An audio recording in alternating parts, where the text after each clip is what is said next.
मारू के लिए कुछ खाना लेकर आता है जो पीगी मारू को बहुत ही अच्छा लगता है और वो उसे बहुत ही शौक से भी खाता है। टोका अपने अगले कदमों की योजना बनाता है, समझाता है कि सबसे पहले उसे ऐसे व्यक्ति को ढूंढना होगा जो फॉरबिडन स्कूल पढ़ सके। इसका मतलब है कि उसे गोल्डन डीमन जोन में छिपी डायन को खोजना होगा और इतना ही नहीं, उसे पीगी मारू के लिए मॉन्स्टर एनहांसमेंट सॉल्यूशन भी बनाना है जिससे पीगी मारू बहुत ही ज्यादा स्ट्रॉन्ग हो सकता है। उसे याद आता है कि लोग लैब्रिंथ में एक नए फ्लोर मिलने की बात कर रहे थे। जब वो रेसिपी देखता है तो उसे पता लगता है कि उस पोर्शन के लिए स्केलेटन किंग की हड्डी का चूरा चाहिए होगा उसे, जो मील्स रुइंस में उसे मिल सकता है। इसलिए वो एक्सपेंडिशन में शामिल होने का फैसला कर लेता है। अगले दिन रुइंस के बाहर एक बड़ा झुंड जमा होता है। मार्की सबका स्वागत करता है और अपना परिचय लॉर्ड क्रेड हेरलैक के रूप में देता है। वो घोषणा करता है कि रुइंस में एक नया फ्लोर मिला है और सबको उस फ्लोर की खोज करने के लिए प्रोत्साहित करता है। लॉर्ड आगे कहता है कि जो भी एडवेंचर या मर्सनरी ड्रैगोनाइट चैलेंज ढूंढ के उसे लाके देगा वो उसे 300 सोने के सिक्के इनाम के रूप में देगा। साथ ही कहता है कि वो अन्य खजाने भी अच्छी कीमत में खरीदेगा और मोस्टर मटेरियल सब एडवेंचर ही रख सकते हैं, वो उसे नहीं चाहिए। ये बात सुनकर टोका खुश होता है कि वो स्केलेटन किंग का बोन पाउडर अपने लिए रख सकता है। लाइन में खड़े होते वक्त टोका एक परेशान करने वाले आदमी को देखता है जो लाइन में हुड पहने हुई लड़की के साथ बुरा बर्ताव कर रहा था और बहुत ही ज्यादा बकवास बातें बोल रहा था। वो लड़की को तकलीफ देता हुआ कहता है कि वो कोई मशहूर व्यक्ति होगी, पर लड़की आदमी को अपने आप से दूर रहने को कहती है, लेकिन वो हद पार करता रहता है। और आसपास खड़े बाकी कुछ मर्सनरी सोचते हैं क्या वो सारा आसरन हो सकती है जो होली एम्पायर ऑफ ना की एक एल्फ की कैप्टन थी। टोका भी ये सब सुन लेता है। फिर आगे वही लड़का पूरी बदतमीजी करता हुआ लड़की की हुड खींचता है, लेकिन देखता है कि उस लड़की के कान बिल्कुल सामान्य है, इसलिए वो एल्फ नहीं हो सकती किसी भी एंगल से। फिर वो लड़की अपना नाम मिस बेलुकास बताती है। आसपास खड़े लोग लड़की की गलत पहचान बताने के लिए उस आदमी की बेइज्जती करते हैं, इसलिए वो आदमी गुस्से में कुछ भी बोलकर वहाँ से भाग जाता है। फिर रजिस्ट्रेशन के बाद टोका रुइंस में आगे काम आए उन चीजों की शॉपिंग करने के वक्त मिस से दोबारा मिल जाता है, जहाँ वो पूछती है कि क्या वो भी मार्किस के बुलावे पर यहाँ आया है। टोका हाँ बोल देता है। फिर टोका उससे कहता है कि जो अभी रुइंस पर उसके साथ हुआ वो थोड़ा कठिन था, लेकिन मिस इसे हल्के में लेती है। तो टोका उसे चेतावनी देता है कि वो परेशान करने वाला आदमी गुस्से में है और इसलिए शायद वो रुइंस के अंदर उसके साथ कुछ गलत करने की कोशिश करेगा। मिस कहती है वो ऐसे लोगों की आदत डाल चुकी है और इसलिए जब लोग उससे नफरत करने लगते हैं तो वो बात और आसान हो जाती है उसके लिए। टोका उसके इस व्यवहार से समझ जाता है कि वो जानबूझकर लोगों से दूर रहती है और कुछ नहीं। फिर टोका उससे अनुरोध करता है कि शॉपिंग में उसकी मदद करे ताकि वो धोखा ना खा जाए, क्योंकि इस सब के बारे में उसे कुछ नहीं पता, और कहता है कि वो उसे पैसे भी देगा इसके बदले में। मिस पैसे की जरूरत के कारण टोका की मदद करने के लिए तैयार हो जाती है। दोनों को सामान खरीदते हैं और टोका उसे 3 चांदी के सिक्के देता है। मिस हैरान होती है, लेकिन टोका कहता है कि ये सही दाम है, ज्यादा नहीं है। मिस पैसे लेकर जाने लगती है पर अचानक गिर पड़ती है, पर टोका उसे पकड़ के बचा लेता है और देखता है कि उसकी आंखों के नीचे गहरे दाग हैं और उसे जल्दी समझ आ जाता है कि लड़की कई दिनों से सो नहीं पाने की वजह से बेहोश हो गई और कुछ नहीं। लेकिन फिर मिस कहती है कि वो ठीक है और जल्दी से वहाँ से निकल जाती है। इसके बाद टोका फैसला करता है कि अब रुइंस की तरफ बढ़ना चाहिए। रुइंस के पहले फ्लोर पर उसे कुछ मर्सनरी दिखते हैं जो चीखते हुए वहाँ से भाग रहे होते हैं। आगे चलने पर टोका को पता चलता है कि वो छोटे मिनाटोर से भाग रहे हैं और कुछ नहीं, पर टोका उसे पैरालाइज और पॉइजन से मार गिराता है और देखता है कि उसकी चमड़ी को चाकू से काटना काफी आसान है, जबकि पिछली बार जिस मिनाटोर को उसने मारा था वो काफी कठोर था और वो उसे काट नहीं पा रहा था। बाद में कुछ मर्सनरी आकर उस सबको देखकर हैरान हो जाते हैं कि सिर्फ एक छुरी के छोटे से घाव से इतना बड़ा मिनाटोर मॉन्स्टर कैसे मर गया और इसे किसने मारा होगा। आगे चलते हुए टोका एक जगह आराम करता है क्योंकि यहाँ के मॉन्स्टर से उसे कोई अनुभव बिंदु नहीं मिल रही और वो कोई खास खतरा भी नहीं है उसके लिए। इसी दौरान वो परेशान करने वाले आदमी को 2 नए साथियों के साथ बात करते सुनता है। वो तीनों मिलकर मिस को पकड़ने और उसके साथ अत्यंत नीच हरकत करने और सताने की बात कर रहे होते हैं। टोका उनकी गंदी नीयत सुनकर घृणा से भर जाता है और उनका सामना करने पहुंच जाता है। वो लोग उसे देखकर सोचते हैं कि अब उन्हें ऐसे भी मारना होगा क्योंकि इस बंदे ने उनका पूरा प्लान जो सुन लिया है, लेकिन टोका उन्हें रोकने को कहता है, पर जब वो नहीं रुकते तो टोका उन्हें पैरालाइज से समाप्त कर देता है। जब वो झेल नहीं पाते तो टोका उन्हें पॉइजन देकर उनका अंत कर देता है और मॉन्स्टर को उन पर चढ़ने देता है, जिससे बाकी सभी को ऐसा लगे कि इन लोगों को मॉन्स्टर ने मारा है, किसी इंसान ने नहीं। आगे बढ़ते हुए टोका ऊपर के फ्लोर साफ करता है और थोड़ी देर आराम करता रहता है। 3 घंटे की नींद के बाद वो पीगी मारू का धन्यवाद करता है। नीचे के फ्लोर की तरफ बढ़ता है। यहाँ उसे सेबर टाइगर नाम का एक ग्रुप मिलता है जो वापस लौट रहा होता है। वो लोग बताते हैं कि यहाँ अजीब घटनाएं हो रही हैं, जैसे मॉन्स्टर बिना किसी घाव के मरे पड़े हैं, इसलिए डर के मारे वो सभी लोग वापस जा रहे हैं और टोका से कहते हैं कि वो भी उनके साथ चले, लेकिन टोका कहता है कि वो आगे बढ़ना चाहेगा क्योंकि उसे किसी भी चीज से डर नहीं लगता। सेबर टाइगर जाते वक्त टोका से कहते हैं कि अगर वो किसी और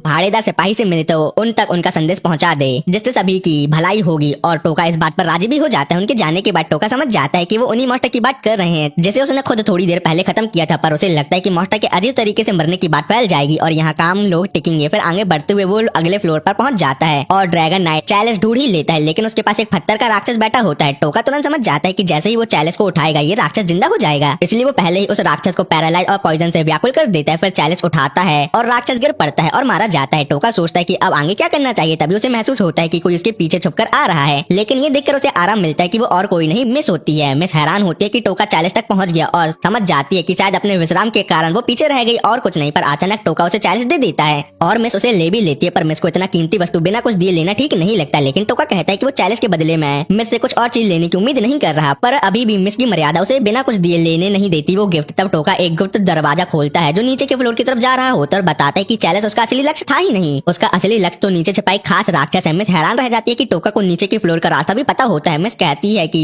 वो चैलेंज लेने के बदले में उसकी सुरक्षा करेगी और उसकी बॉडीगार्ड बनने को तैयार हो जाती है। पर जब मिस नहीं मानती तो टोका को भी सहमत होना पड़ता है और कुछ नहीं, लेकिन वो कहता है कि उसके काम में वो कभी हस्तक्षेप ना करे और वो भी मिस की बातों में दखल कभी नहीं देगा। टोका मिस को इतना जरूर बताता है कि वो यहाँ लंबे देर तक रुक सकता है और अगर मिस बीच में जाना चाहे तो वो जा सकती है। इस बात से टोका को कोई प्रॉब्लम नहीं होगी। मिस इस पर राजी हो जाती है और दोनों नीचे की तरफ बढ़ते हैं। नीचे जाते हुए मिस एक राक्षस को आसानी से मार देती है। टोका उसकी तलवार चलाने की कौशल से प्रभावित होता है बहुत। फिर वो मिस से पूछता है कि गोल्डन आई मॉन्स्टर और बिना गोल्डन आई मॉन्स्टर में क्या फर्क होता है। मिस बताते हैं कि गोल्डन आई वाले मॉन्स्टर बहुत अधिक अनुभव बिंदु देते हैं और अन्य दुनिया से आए हीरो उन्हें मारकर अपना स्तर बढ़ाते हैं, पर उन्हें अगर कोई इस दुनिया का इंसान मारे तो उन्हें किसी भी प्रकार की चीज नहीं मिलती जो दूसरी दुनिया से आए हीरो को मिलती है। आगे वो ये भी बताते हैं कि दूसरी दुनिया के हीरो मानवों को मारकर अनुभव बिंदु नहीं पाते, इसलिए टोका को उन मर्सनरीज को मारकर कोई एक्सपी नहीं मिला था। हमें समझाते हैं कि बिना गोल्डन आई मॉन्स्टर सामान्य होते हैं और कभी कभी मानवों के साथ संबंध यानी कॉन्ट्रैक्ट भी बना सकते हैं, पर कथाओं के अनुसार राक्षस राजा एक विशेष ऊर्जा जिसे डीमन किंग एसेंस कहते हैं फैलाता है और जो मॉन्स्टर इससे प्रभावित होते हैं उनकी आंखें गोल्डन हो जाती हैं और गोल्डन आई मॉन्स्टर का हिंसा स्वभाव और ज्यादा बढ़ा देती है। टोका सोचता है कि शायद गोल्डन माना सर्कुलेशन एक निशानी हो सकती है इसका।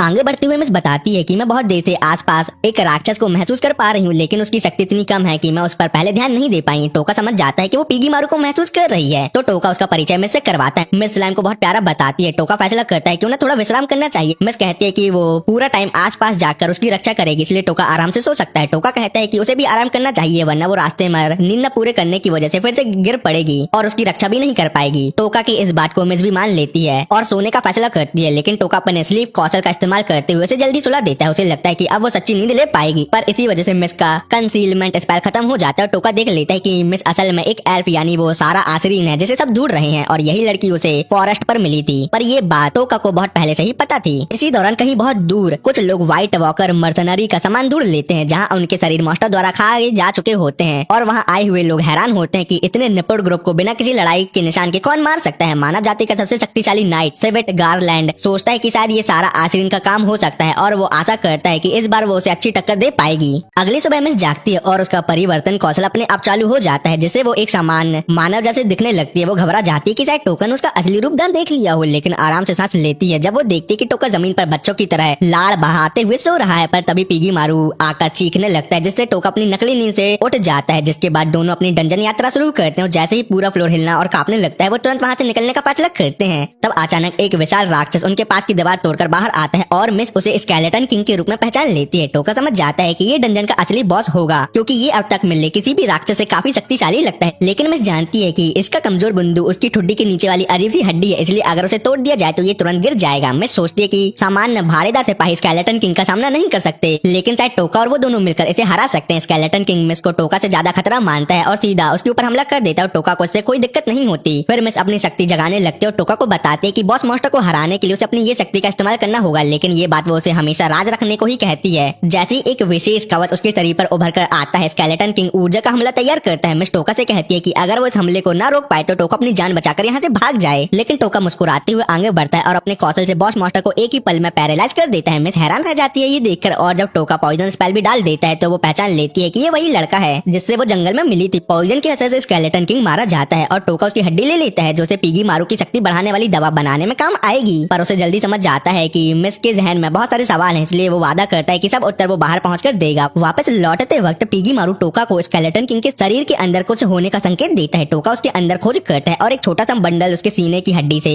फंसा हुआ पाता है। वो चीज चमकने लगती है और एक अजीब प्राकृतिक उभार दिखाई देता है। उस बंडल के अंदर टोका को एक अजीब सा अंडा मिलता है और क्योंकि पीगी मारू उसमें बहुत रुचि दिखाता है टोका उसे रख लेने का फैसला करता है। दूसरी ओर यहाँ से बहुत दूर पर टोका के क्लासमेट अपना पहला डंजन खोज कर रहे होते हैं। कुछ विद्यार्थियों पर स्केलेटन नाइट हमला कर देते हैं जबकि एक लड़की कटे हुए हाथ के कारण जमीन पर रोते हुए अपने आप को ढकेल रही होती है। तभी वहाँ कोबा उसकी मदद करने आ जाती है जो उसकी सहेली होती है, लेकिन राक्षस दोनों के पास तेजी से पहुंच जाते हैं पर बाकी लोग किसी तरह भाग निकलते हैं। पर आया का खोज खड़ी होकर राक्षसों से लड़ने को तैयार होती है, लेकिन उसके कुछ करने से पहले ही सोगो और किरीहारा आकर मॉन्स्टर को एक ही बार में मार डालते हैं। पर अपना हमला करते वक्त किरीहारा अपने क्लासमेट की कोई परवाह नहीं करता, इसलिए आया का को ही सबकी रक्षा करनी पड़ती है। किरीहारा फिर घमंड से बताता है कि अब वो पूरे 24 लेवल पर आ गया है। दूसरी ओर डंजन सिटी वापस पहुंचकर टोका और मिस जमीन की सतह पर पहुंच जाते हैं जहां मिस रखवालों को ड्रैगन आई कप दिखाती है। सबका ध्यान इस सर्वश्रेष्ठ डंजन खजाने पर लगा होता है और इसी दौरान टोका चुपचाप वहां से निकल जाता है, पर मिस उसे पकड़ लेती है और बताती है कि कल उसे जनसभा में लॉर्ड से एक इनाम मिलेगा। टोका पूछता है क्या तब तक वो खाली रहेगी। जब मिस हाँ कहती है तो टोका उसे उस रात अपने कमरे में बात करने आने को बोलता है। जाते वक्त मिस उसका हाथ पकड़कर कप के लिए फिर से उसे दिल से धन्यवाद देती है। फिर उस रात टोका पिगी मारू के लिए शक्तिवर्धक रस बनाने में लगा होता है। जब मिस उसके कमरे में बिल्कुल सही समय पर पहुंच जाती है तो टोका उसे बताता है कि वो चाहता है कि मिस उसकी पूरी यात्रा के लिए उसकी बॉडीगार्ड बन जाए। आगे वो ये भी बताता है कि कप के इनाम से मिस की आर्थिक समस्या हल हो जाएगी, लेकिन फिर भी उसे उसकी मदद चाहिए। टोका जानबूझकर उसे थोड़ा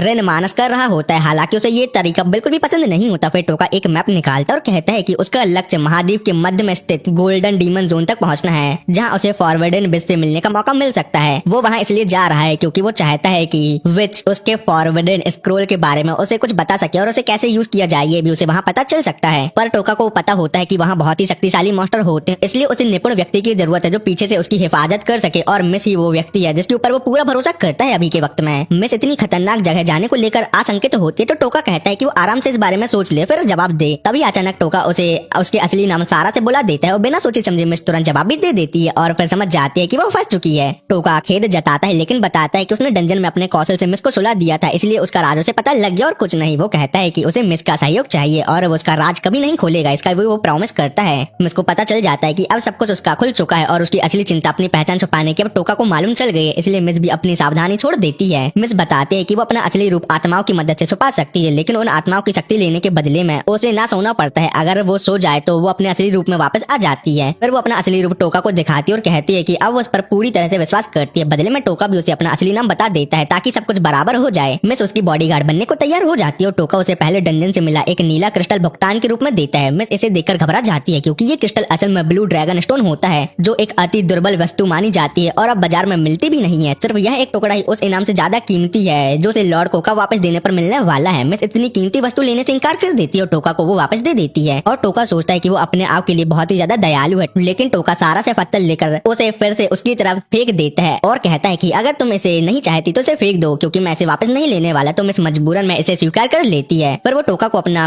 बीता हुआ कल और उन लोगों के बारे में बताने लगती है जो आज भी उसका पीछा कर रहे हैं, लेकिन टोका उसे रोक देता है और कहता है कि उसे मिस के भूतकाल से कोई मतलब नहीं है। एक नौकर दाता के रूप में उसके लिए सिर्फ मिस की कलाएं मायने रखती हैं और कुछ नहीं। अगली सुबह इनमें लोग मिस के टोका के कमरे से देर रात निकलने पर गलत बातें कर रहे होते हैं तो टोका मिस को कहता है कि इन फालतू लोगों पर आप ध्यान ना दीजिए। फिर वो मिस से पूछता है कि आपको फॉरबिडन स्पेल के बारे में क्या पता है। मिस बताती है कि देवी वीसियस कुछ प्राचीन मंत्रों को निषेध घोषित करती है और उन्हें फॉरबिडन कहती है। टोका जल्दी समझ जाता है कि अगर देवी ने उन्हें बंद किया है तो जरूर उनमें कुछ ऐसा होगा जिससे वो खतरे में आ सकती है, शायद उन मंत्रों से वो मारी भी जा सकती है, इसलिए उसने इन मंत्रों को फॉरबिडन घोषित कर दिया है और कुछ नहीं। लेकिन फिर भी टोका मिस को जानकारी देने के लिए धन्यवाद देता है और मिस लाल हो जाती है क्योंकि पहली बार टोका ने उसे सीधे धन्यवाद दिया होता है। इसके बाद मिस अपना इनाम लेने लॉर्ड के मैंशन में जाती है और टोका वन में जाकर पिगी मारू को शक्तिवर्धक दवा पिलाता है। मिस एक पार्टी में पहुंचती है जहां सभी अमीर लोग और राजकुमारी उपस्थित होते हैं, पर वो वहां अपने आप को बेगाना सा महसूस करती है और ऐसे ही समय बीतता जाता है, लेकिन उसे अब तक इनाम नहीं मिला होता। तब लॉर्ड एक मशहूर जादूगर का परिचय कराता है जो भ्रम तोड़ने की कला में बहुत ही ज्यादा माहिर होता है। ये बात सुनकर मिस को चिंता होने लगती है कि कहीं उसका राज ना खुल जाए। उधर टोका को लगने लगता है कि मिस या तो इनाम लेकर भाग गई या फिर कुछ गड़बड़ हो गई है। पहला विकल्प उसे पूरी तरह से बेकार लगता है, इसलिए वो उसे ढूंढने के लिए निकल पड़ता है।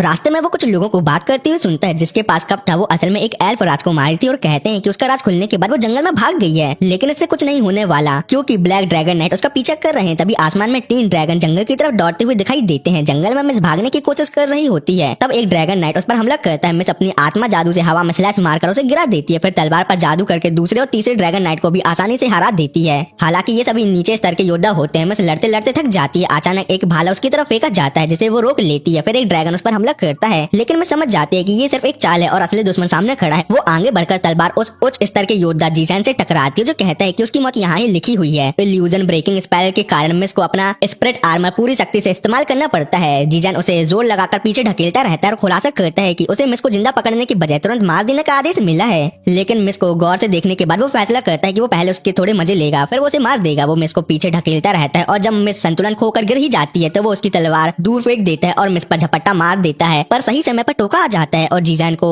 और उसके ड्रैगन को स्तंभित यानी पैरालाइज कर देता है, जिससे मिस इस मुसीबत से निकल जाती है। पर वो टोका से पूछते कि वो यहाँ क्या कर रहा है। टोका जीजैन पर मार न देने वाला विष लगाकर उसे सुला देता है और मिस को याद दिलाता है कि वो किसी तीसरे व्यक्ति के सामने अपनी व्यक्तिगत बातें नहीं कर सकते। टोका मिस के प्रश्न के उत्तर में कहता है कि वो उसे लेने आया है, लेकिन मिस कह देती है कि अब उसकी नौकरी का प्रस्ताव नहीं मान सकती क्योंकि उसके साथ रहने पर टोका को भी ड्रैगन नाइट द्वारा शिकार किया जाएगा और कुछ नहीं। इसलिए मिस फिर से ब्लू ड्रैगन स्टोन उसे लौटाने की कोशिश करते हैं तो टोका चढ़ जाता है और उस पर पूरा एक पाउच भरकर ड्रैगन स्टोन फेंक देता है और उन्हें देखकर मिस हैरान हो जाती है। फिर टोका कहता है कि मुझे तुमसे बेहतर कोई और सुरक्षा साथी नहीं मिल सकता और ना ही मैं उन्हें ढूंढने की तकलीफ उठाना जाना चाहता हूँ। फिर अचानक वो मिस से कहता है कि वो कपड़े उतार दे, जिसे सुनकर मिस को शक होता है कि शायद उसने सही सुना है या गलत। टोका समझाता है कि मिल्स के लोगों ने सारा को इस पोशाक में देखा है और गलत धारणा देने के लिए वो माफी मांगता है। सारा भी शर्मिंदा महसूस करते है कि उसने सोचा था कि टोका कुछ अश्लील करने का इरादा रखता है, पर वो उसे याद दिलाते हैं कि अब तक उनके समझौते की पुष्टि नहीं हुई है। टोका एक प्रस्ताव रखता है कि वो टैबू विच के पास शरण ले सकती है, क्योंकि आज तक किसी ने भी उस विच का छिपा हुआ घर नहीं ढूंढा है, और क्योंकि वो वैसे भी गोल्डन आई मास्टर की भूमि की तरफ ही जा रहे हैं, इसलिए उनका समझौता अभी तक ठीक माना जा सकता है, क्योंकि उनकी मंजिलें एक ही दिशा में जो हैं। सारा उत्सुक होकर पूछते है कि वो उसके लिए इतनी मेहनत क्यों कर रहा है। टोका बताता है कि वो उसे अपने अतीत की किसी व्यक्ति की याद दिलाता है। यद्यपि उनकी शक्ल एक जैसी नहीं है, पर उनमें से टोका को एक जैसी भावना महसूस होती है। वो स्वीकार करता है कि उसे छोड़ देना उसके लिए अपनी मौसी को छोड़ देना महसूस होता है, और इसलिए सारा को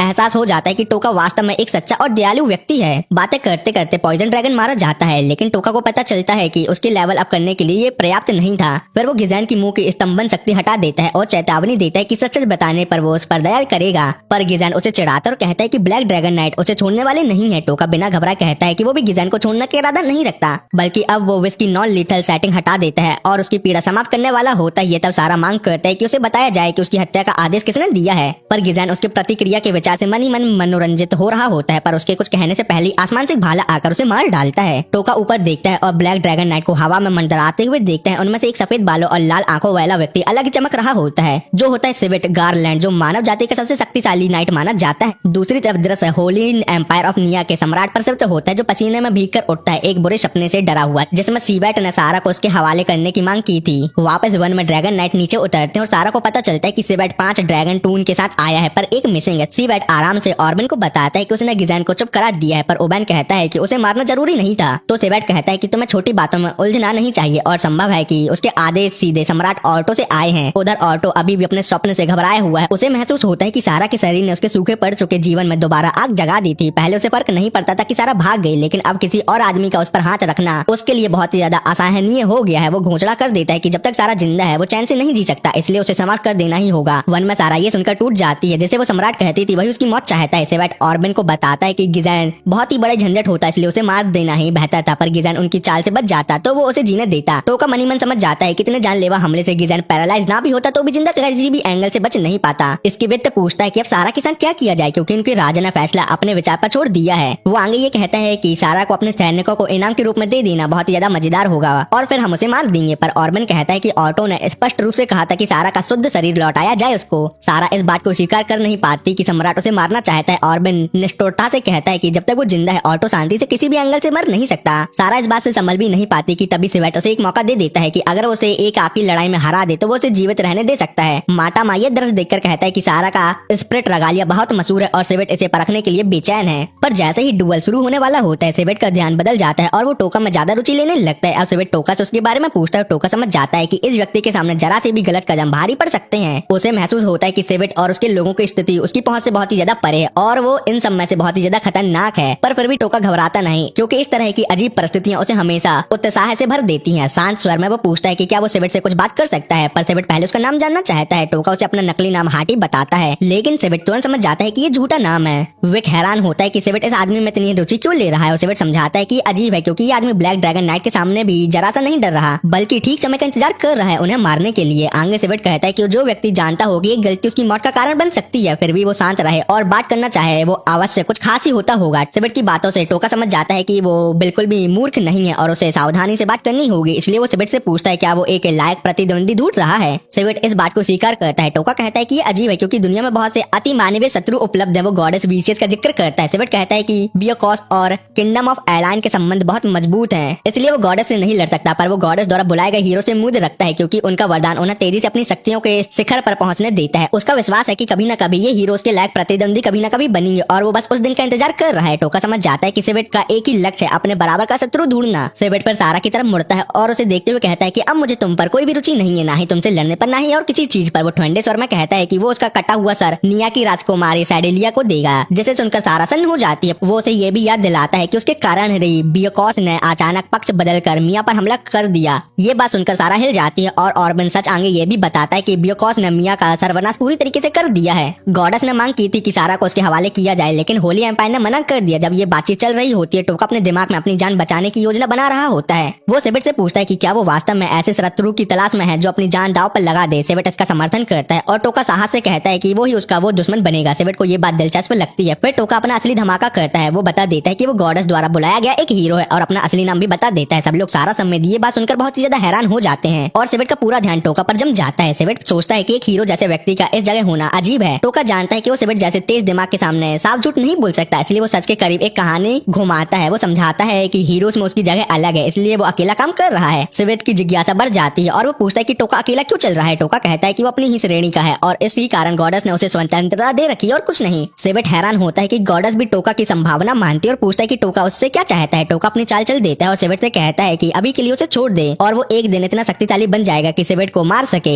टोका यही नहीं रुकता, वो शपथ लेता है कि जरूरत पड़े तो वो गॉडेस को भी कुचल देगा। अपने आप को ताकतवर बनाने के लिए सेवेट टोका की हिम्मत से प्रभावित होकर पूछता है कि वो कैसे मजबूत बनने का इरादा रखता है। टोका बताता है कि वो गोल्डन आई मास्टर की भूमि जा रहा है, एक ऐसी राह पर जो अन्य हीरो से अलग है और गॉडेस ने उसे इस पथ पर चलने की अनुमति भी दे दी है। टोका पूरा वचन देता है कि वो एक दिन जरूर वापस आएगा, बदला पूरा करने के लिए, ना कि गायब हो जाएगा। सेवेट टोका की दृढ़ता से प्रभावित होकर उसे छोड़ने के लिए तैयार हो जाता है और कहता है कि वो उनकी आने वाली मौत तक टकराने की लड़ाई का इंतजार करेगा। पर सेवेट कहता है कि वो सारा का काम निपटा कर वापस जाएगा, पर टोका बीच में उसे रोक देता है और कहता है कि उसके लिए ठीक नहीं होगा क्योंकि उसे गोल्डन आई मास्टर की भूमि में सुरक्षित तौर पर जाने के लिए सारा की जरूरत पड़ेगी। ये बात सुनकर सेवेट चकित हो जाता है कि टोका गॉडेस की अनुमति के बिना सारा को साथ ले जाने की हिम्मत कर रहा है। टोका कहता है कि गॉडेस को मंजूर होना या ना होना उसके मायने नहीं रखता, क्योंकि वो सारा का इस्तेमाल अपनी शक्ति बढ़ाने के लिए करेगा और कुछ नहीं। सेवेट को ये टेढ़ा इरादा बहुत ही ज्यादा पसंद आता है और वो दोनों को छोड़ने का फैसला करता है, जिससे अन्य ड्रैगन नाइट दंग रह जाते हैं। तब सेवेट आराम से कहता है कि बाद में वो चाहे तो सारा को आसानी से मार सकते हैं, इसलिए हमें किसी भी चीज की टेंशन लेने की जरूरत नहीं है। पर जब ऑबरन विरोध करता है और कहता है कि टोका भाग सकता है, सेवेट उसे ठंडी धमकी देता है कि अगर जीना चाहते हो तो चुप रहो, नहीं तो निपटा दूंगा।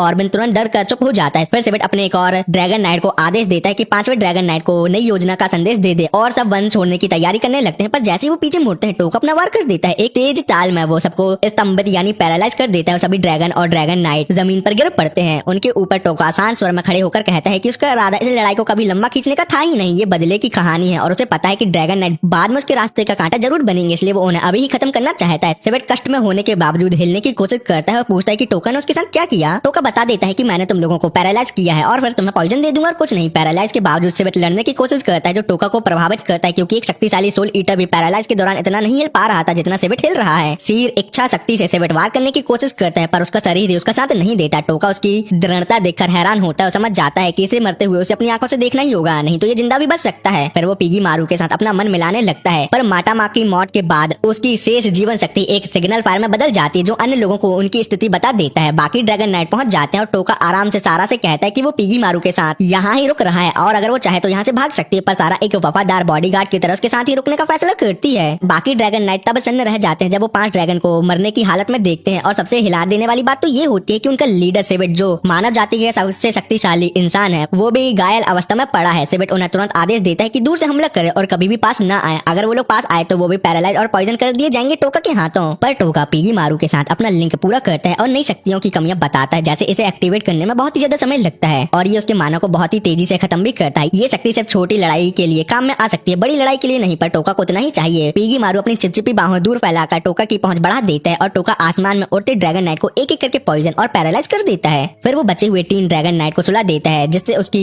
स्लीप स्किल लेवल 3 हो जाती है और उसे बजर्क, डार्कनेस और फ्रीज जैसे नए इफेक्ट स्किल मिल जाते हैं। टोका इन शक्तियों की परीक्षण करने लगता है और बजर्क शत्रु को अंधाधुंध हिंसा पर मजबूर कर देता है, जो पैरालाइज के साथ मिलकर उन्हें और जल्दी खत्म करने में मददगार होता है। डार्कनेस उन्हें पूरी तरह से अंधा बना देती है और टोका उन्हें सताते वक्त बिल्कुल भी दया महसूस नहीं करता, क्योंकि ये वही लोग थे जो सारा के साथ भयंकर काम करने वाली बातें कर रहे थे। 2 ड्रैगन उसके प्रयोग के दौरान मारे जाते हैं और जब सब पॉइजन ड्रैगन मारे जाते हैं, टोका और लेवल पा लेता है, पर उसे हैरानी होती है कि सेवेट अभी तक जिंदा है, मरा नहीं है और वो गुस्से में पूछता है कि टोका आखिरकार है कौन। टोका शांति से कहता है कि मैं बस एक बदला लेने वाला इंसान हूँ और फिर सेवेट अपनी सांसें त्याग देता है और मारा जाता है। बाद में टोका सारा से कहता है कि अब वो अपने निशान मिटा सकती है और सारा उसका शुक्रिया अदा करती है उसकी जान बचाने के लिए। वो टोका के कोमल चेहरे की अभिव्यक्ति नोटिस करती है और पूछती है कि वो किस बारे में सोच रहा है। टोका स्वीकार करता है कि वो किसी कोमल दिल वाले व्यक्ति को याद कर रहा है, इसलिए उसका व्यवहार नर्म हो गया और कुछ नहीं। सारा फिर 5 ड्रैगन नाइट में से अंतिम वाले कीरो सिलियर का जिक्र करती है, जो सेवेट के बाद सबसे शक्तिशाली माना जाता है। पर टोका कहता है कि ये कोई चिंता करने की बात नहीं है, क्योंकि जब मैं यहाँ आ रहा था तो मैंने उस आदमी को आते वक्त ही कुचल दिया और मार दिया। फिर दरअसल आया का परसेप्ट होता है जो अपने स्टैट्स देख रही है, वो परेशान है कि अब तक उसकी यूनिक स्किल नहीं जागी। बाकी हीरो भी उसके साथ है गॉडेस के आने का इंतजार करते हुए, पर उसकी जगह नी की का पार्ट गॉडेस की एक अनुयायी आ जाती है और बताते हैं कि गॉडेस व्यस्त है, इसलिए वो सभी को ट्रेन करेगी। सुगो जो अपने से छोटे लगने वाले किसी भी व्यक्ति से आदेश लेना पसंद नहीं करता, उसे लड़ाई का चैलेंज दे देता है, पर पल भर में ही वो उसे पूरी तरह से शर्मिंदा करके हरा देती है और सबको उसकी शक्ति का पता चल जाता है। फिर वो सबसे कहती है कि वे जल्द ही राजधानी लौटकर अगले चरण की ट्रेनिंग शुरू करेंगे। वन में टोका सारा को सब कुछ बता देता है कि जो इस दुनिया में आने के बाद उसके साथ हुआ, वो भी तैयार है। जिस भी चीज से उसे बदले लेने की राह में बाधा आएगी वो उसे कुचल देगा। सारा भी अपने देश की तबाही का सच जानकर बताती है कि उसका भी गॉडेस से अपना बदला लेना है। वो कहती है कि वो टोका के बदला लेने की यात्रा में उसे अपनी शक्ति देगी, पर टोका उसे चेतावनी देता है कि उसका बदला स्वार्थी और कुछ नहीं। लेकिन सारा जिड़ रहती है, जानते हुए कि वो इसमें मर सकती है, लेकिन वो तब भी टोका की पूरी सहायता करेगी, क्योंकि ऐसा करने से वो टोका का उपकार चुकाना चाहती है। आखिरकार टोका भी मान जाता है और कहता है कि वो उस पर पूरा भरोसा करेगा और एक दिन उसका उपकार वापस लौटाएगा, क्योंकि उसे किसी का भी एहसान लेना पसंद नहीं है। आखिरी दृश्य में कीका पैड गॉडेस से मिलती है। गॉडेस विशेष सोचती है कि हीरोज पर नजर रखने के लिए कीका पैड को चुनना सही फैसला था। कीका पैड शक्तिशाली, बुद्धिमान और बेहद वफादार है, इतनी वफादार कि वो गॉडेस के पैर चाटकर अपनी निष्ठा प्रदर्शित करती है। और गॉडेस विचार करती है कि शायद वो दिन जब हीरो का टकराव महादैत्य साम्राज्य यानी डीमन एम्पायर से होगा, वो बहुत ही जल्द आने वाला है और ज्यादा दूर नहीं है। सीन फिर कुछ सैनिकों की तरफ आता है जो रुइंस ऑफ डिस्पोजल के खंडरों का निरीक्षण कर रहे होते हैं और देखते हैं कि सब कुछ ठीक है या नहीं। जो क्रिस्टल उन्होंने स्कैन के लिए यूज किया था उसका कोई रिएक्शन नहीं आता, जो एक बड़ा संकेत होना चाहिए था कि यहाँ कुछ गड़बड़ है। लेकिन वो लोग आगे जाकर जांच नहीं करते और मानते हैं कि शायद क्रिस्टल ही खराब होगा। फिर भी वो बस रिपोर्ट कर देते हैं कि सब कुछ ठीक है, क्योंकि उनके लिए ये सोचना नामुमकिन था कि अंदर कोई बचा होगा, क्योंकि डिस्पोजल रुइंस में जान बचने की संभावना 0% होती है। इसी बीच टोका एक गाँव में मास्क बेचने वाली दुकान में घूम रहा होता है, जहाँ एक मास्क उसका ध्यान खींचता है। वेंडर टोका की रुचि देखकर मानता है कि टोका लॉर्ड ऑफ द फ्लाइज का फैन है। टोका हैरान होकर पूछता है कि वो कौन है। वेंडर उत्साहित होकर बताता है कि लॉर्ड ऑफ द फ्लाइज एक महान योद्धा था जिसने एक राक्षसों से भरे आइलैंड को एक मजबूत किला बनाया। वो राक्षसों का मास्टर बन गया और अंत में खुद बुराई के स्रोत द्वारा त्याग दिया गया। उसकी सेना बर्बाद हो गई, लेकिन उनका अंत इतना शानदार था कि लोग अभी भी उसे याद करते हैं। कट टू द सारा जो उसी गाँव के एक इन में रुकी है, वो टोका के बारे में सोच रही है और अपने जज्बात नहीं बताती। उसका मानना है कि अगर वो अपनी फीलिंग टोका को बताएगी कि वो उससे प्यार करती है तो टोका की यात्रा में दिक्कत होगी, इसलिए वो तय करती है कि अभी के लिए बस वो टोका की तलवार और सहारा बनी रहेगी। बाद में टोका एक टेंट में मास्क पहनता है, अपने आप को आईने में देखता हुआ मानता है कि वो कभी किसी हीरो जैसे नहीं लगता, बल्कि वो खुद एक शैतान जैसे महसूस करता है अपने आप को। फिर वो कसम खाता है कि